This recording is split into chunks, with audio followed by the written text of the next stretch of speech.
Hey, it's Doug with Backcountry Pilgrim, and about every year or so I like to do an EDC Everyday Carry Update video, and this is what I'm going to be carrying going into 2026. Now, I have made some adjustments to some of my secondary carry stuff, but the big change is that I have given up my beloved messenger bag and switched to a backpack. So I'll be jumping into the details of that decision after I go over some of the minor changes, but if you are just here for the backpack story, feel free to jump ahead using the table of contents below. Now, my primary everyday carry consists of keys, wallet, and phone. Still rocking the Apex Giant wallet, love it, and my cheapo Walmart phone. Not a whole lot of changes there, except that I did give up the cool little keyport system that I went over in my last video. I actually ended up giving that to my son, who turned 18 this year, and I thought it would be good for him to have a nice little EDC starter kit. And to be honest, because I carry several keys, and I want them to be easily separatable, I just went back to my multi-tool / self-defense carry keychain. Now, one change I did make a couple months ago is the pocket knife that I'm carrying. I got myself the Kershaw Shuffle 2. It's got a glass-filled nylon grip with cool little angles cut in it that are actually very comfortable in the hand. The pocket clip itself has a nice finger-sized dip in it, and because of the finger choil and the width of the blade, you can really get a solid grip on this smallish knife. Now, it's a pretty inexpensive 8CR13 MOV stainless steel blade, but I love the Tomtoc shape. It came out of the box extremely sharp, and it had this really cool black wash finish on it that just made it look super nice. It's a manual flipper, doesn't open incredibly fast, but it is pretty reliable.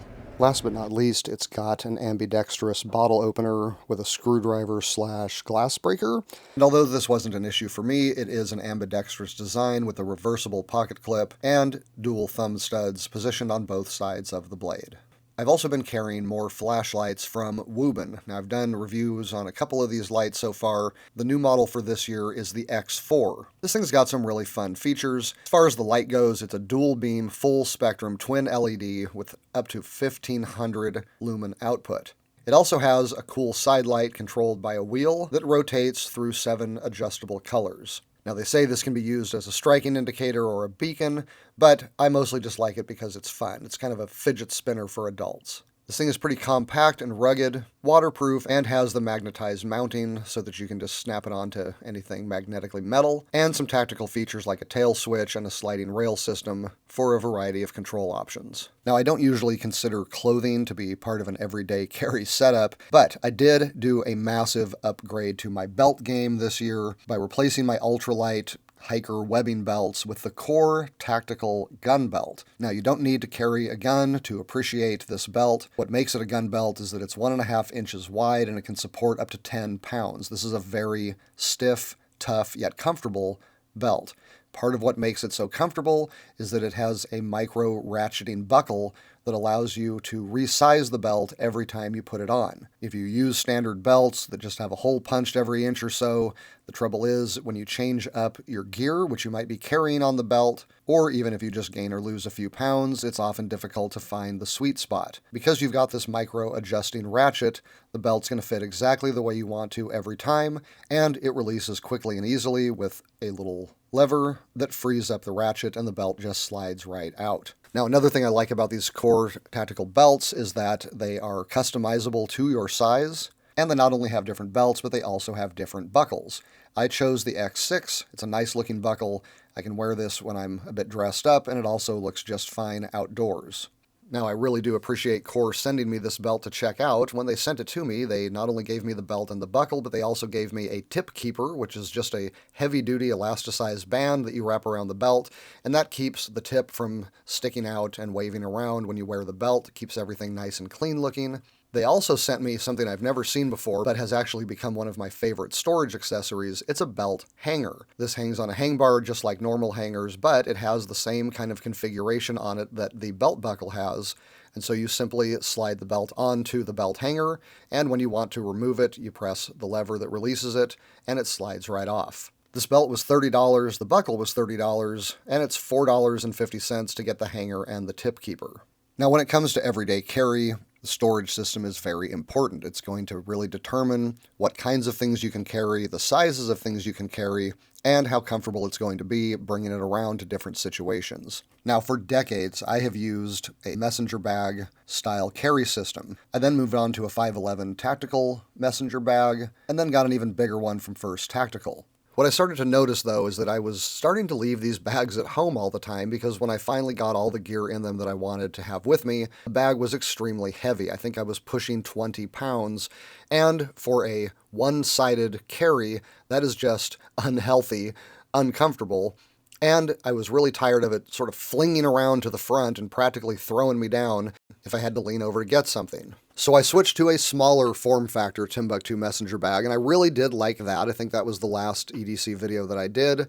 The problem with that is that I wasn't able to carry some of the larger items like books or a laptop or a jacket, and it kind of started feeling like a man purse. Well, I decided I wanted something that would carry everything I needed for the office, my everyday carry tool set, and have room for a jacket or a book, but I didn't want to deal with any more one-sided carry, and that meant going with a backpack. Now, over the years, I have managed to collect quite a number of backpacks, but I didn't want something that looked like I was going to go out and hit the trail later that day. I wanted something I could take to the office, even a restaurant or something that would at least look fairly professional. Now, like many things in the world today, shopping for commuter-style backpacks such as these led into a very deep rabbit hole, and so I had to kind of pump the brakes and think about what I wanted and how I wanted it to be. And one thing I realized was that I didn't want a commuter backpack to be the same style as a hiking backpack, because when you're doing backpacking in the woods, typically most of the things you're carrying stay packed in the backpack until you arrive at camp, at which time nearly everything comes out of the backpack. And that means that having a backpack with one giant compartment and just a little bit of storage on the outside is perfectly fine. The packing style for a backpack like that, however, is to basically make a big pile that you then strap onto your back, and I knew that that was not what I was going to want for a commuter, everyday carry style backpack. I did not want to have to open up the backpack and dig through a pile anytime I wanted something. So for EDC packs, I decided everything really needed to have its own place, and I wanted direct access to each of those places to get out my main gear. The idea of a main compartment in an everyday carry pack, it's just the largest compartment, but really every compartment should be the main compartment that you go to for whatever piece of gear you are trying to get to. Now, one thing that helped me narrow down the massive number of backpacks out there like this is that I have a 17-inch laptop, and most of the packs are made to fit just a 15. I also wanted it to be waterproof, or at least water-resistant, and I wanted quick exterior access for my primary and maybe even my secondary everyday carry items. I did not want to have to take the backpack off, set it down, unzip or unroll it, and dig through it in order to get things like my keys or my wallet or my phone. I didn't want it to look too outdoorsy or tactical. I wanted it to have a clean look that looked good at the office as well as the street, and I was looking for the smallest form factor that could handle all of those items. Now, it just so happened that as I was starting to make this move with my everyday carry and start to look into what I might want to get, I was contacted by a brand new Swiss company called Defiant. They are coming out with a prototype backpack called the Defiant 1, and they offered to send it to me to check out and give them feedback. They did not ask for a review, but I am reviewing it anyway because I think it is a worthy addition to this style of backpack. It's actually got some unique, innovative features that will work extremely well for a few use cases that might appeal to you. So just to get this out of the way, what makes the Defiant 1 so unique is that it is a waterproof backpack. It's got a 10,000 millimeter waterproof coating on the outside of the pack with seam welding and sealing on the inside. There is actually its own free-floating 70D nylon dry bag. So between the Defiant 1's roll-top design and the interior dry bag, it could actually be submerged and still keep your gear dry. Because it's a roll-top, the bag's interior volume of 20 liters can be expanded to about 27, and yet the bag still has a decently small size at 17 by 12 by 6 inches. Surprisingly, this backpack only weighs 20 ounces, so it's very lightweight, and part of those weight savings come from its minimalistic design. There are no exterior pockets on the front, although there is one hidden side pocket accessible from a hidden zipper that you can only really get into from the back, which makes it very difficult for a pickpocket to get to. So if you're looking for a big admin pocket, you're not going to find it on the Defiant 1.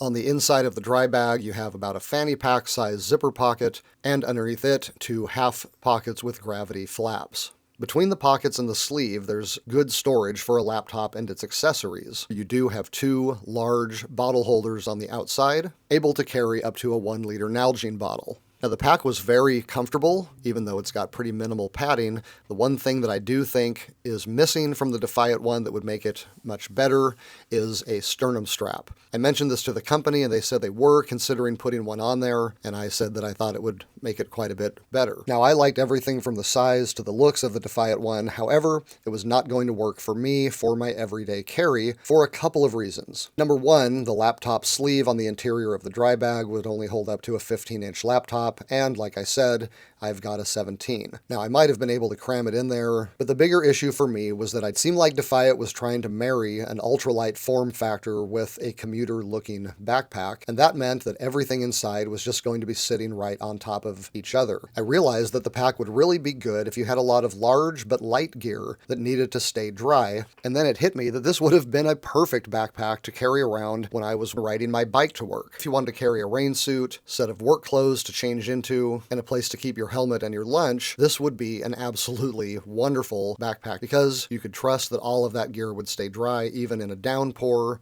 even if you're riding muddy trails to work, and when you got there, everything you needed to change and look decent for the job would still be dry. So I actually gave the Defiant 1 to my son to help him out with his new job. Well, having made that decision with the Defiant 1, I turned to the internet to try to see what kinds of commuter backpacks would work out given the feature list I had come up with. Because not very many smaller commuter backpacks could carry a 17-inch laptop, my search didn't last too terribly long. One thing that did surprise me is the price tag on a lot of these commuter backpacks. The Defiant 1 should come in at about $180 to $200, which I thought was pretty hefty, but for such a unique, beautiful bag, I thought it probably would be worth it to someone that had a matching use case. However, I quickly discovered that the higher-rated commuter bags had no trouble getting into the $250 range. Well, I wasn't going to put down more money for a commuter backpack to carry my lunch in than I did for a 40-liter ultralight backpack that I could live out of for a week. So between not wanting a large size travel backpack, but still needing one that held a 17-inch laptop, and not wanting to spend over $200, I pretty quickly narrowed it down to 2 choices. The first was a very highly rated backpack from my good old friends at Timbuk2. Outdoor Gear Lab put it as their #1 pick. It's the Authority Deluxe. Comes in at $170. It's made from recycled nylon that looks very nice. It's a 20-liter size, so not terribly big,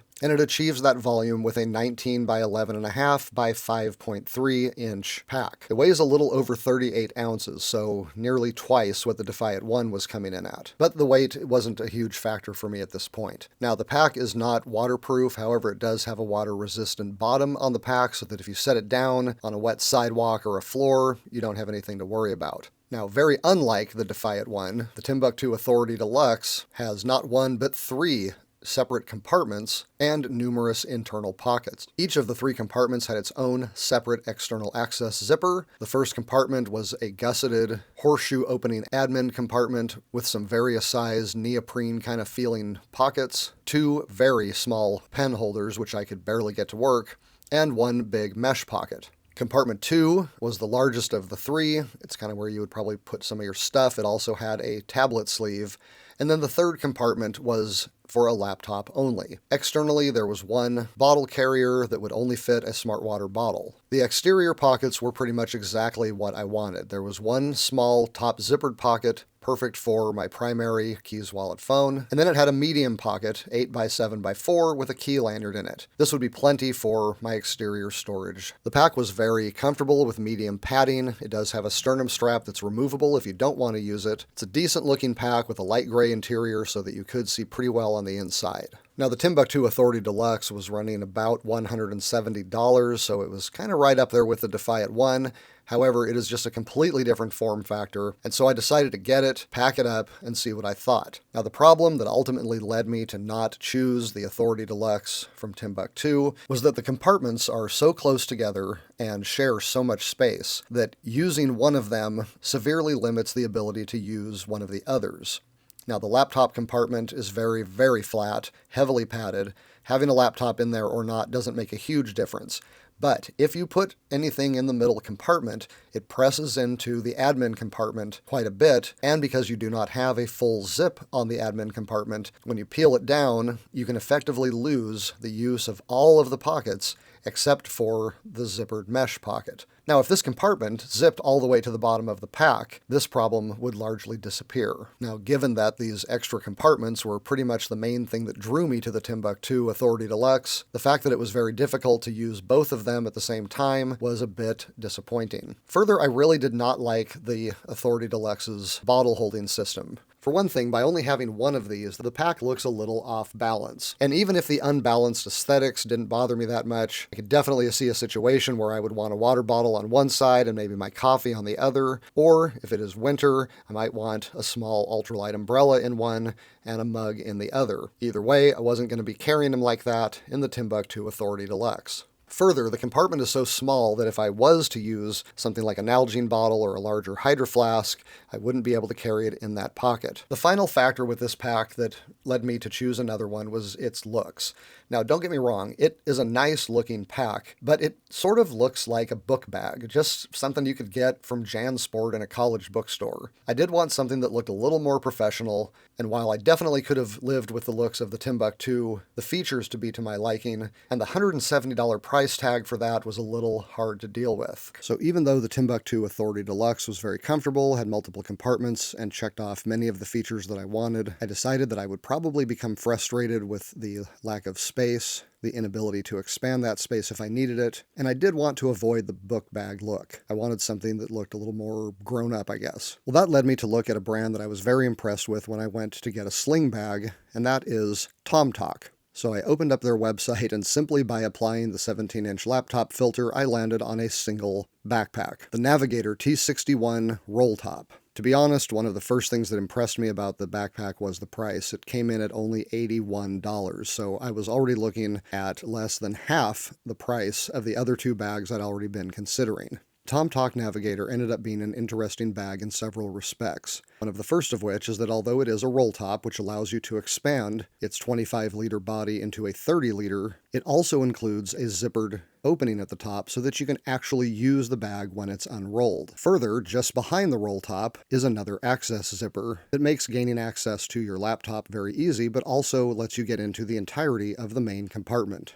Now, this backpack was a little bit more square looking at 18 by 15.5 by 7 inches, and it's 1680D recycled polyester, which looks rough but is actually quite smooth, brings the pack to a weight of 36 ounces. Not bad considering that it was the largest of the three packs I was looking at. Although the Tomtoc is not a completely waterproof bag like the Defiant 1, it is heavily water resistant, not only because of the materials that the pack is made of, but also because it uses waterproof YKK zippers on the exterior. Right away, I saw that its front exterior pockets were nearly the same as the Timbuk2 Authority Deluxe. There was one small top zipper and one medium-sized front pocket. It measured larger than Timbuk2's at 10 by 9 by 4 inches. And it included a retention lanyard as well. Now, being a roll top, it was no huge surprise that this is a single compartment backpack. In the interior, you do have two medium-sized stretch mesh pockets that work very well for carrying laptop accessories. Also, like the Defiant 1, the exterior side bottle pockets are large enough for a Nalgene or a large Hydro Flask. The Tomtoc Navigator has thick padding, which is very comfortable, and also includes a sternum strap on the front, which makes it very comfortable and form-fitting. Like the Timbuk2 Authority Deluxe, it has a light gray interior. Again, not as bright as the Defiant 1, but light enough to help you see your gear when it's on the inside. One of the things I noticed when I packed up the Tomtoc is that it alone, of the three packs that I was looking at, would stand up by itself. That was something I liked very much. The Tomtoc also has a hard nylon strap attached to the front shoulder strap, which allows you to put some glasses or something in there. I like to just clip on a dual Night Eyes carabiner. Works great for just snapping my keys on when I know I'm going to need them again quickly. Really, my only serious complaint about the Navigator was the fact that the roll top strap always seems to be in the way of the top pocket zipper, which I use pretty regularly, as that is my compartment for my primary EDC gear. I would have probably just cut it off, except that that would keep the roll top from being able to roll up high if I need to expand the Tomtoc's carry capability. The workaround that I used was basically just to roll the strap up and use a large clip to keep it from unrolling. I am still trying to figure out if there's a better way to do that. One other feature that I appreciated about the Timbuk2 Authority Deluxe and the Tomtoc Navigator was that they both have luggage straps on the inside padding of the pack. It's not something that I use that often, but when you need it, it's good to have it. Now, because the Tomtoc does not have any admin compartment, I decided to get a case that would fit inside the medium front pocket and serve as my gear organizer. The Luxtude cord organizer bag actually ended up replacing my Maxpedition tool pouch. It carried even more and made the tools a lot easier to get to. And I also decided to downsize my Hydro Flask wide mouth bottle with the Flex Sip lid and go with a 20-ouncer that fits this pack a little more nicely and also fits in most cup holders. 20 ounces is fine. That's the size of a large coffee at Starbucks, and it has one of the highest leakless ratings of any of the bottles out there. Links to all of this gear is in the video description below. Using those links helps the channel financially without any additional cost to you, so I'd very much appreciate if you use those. I hope you've enjoyed this video on my EDC loadout for 2026. If you have, why don't you give the video a like and subscribe to Backcountry Pilgrim if you are into hiking, camping, backpacking, and everyday carry gear. Until next time, I'm Doug. Thanks for watching.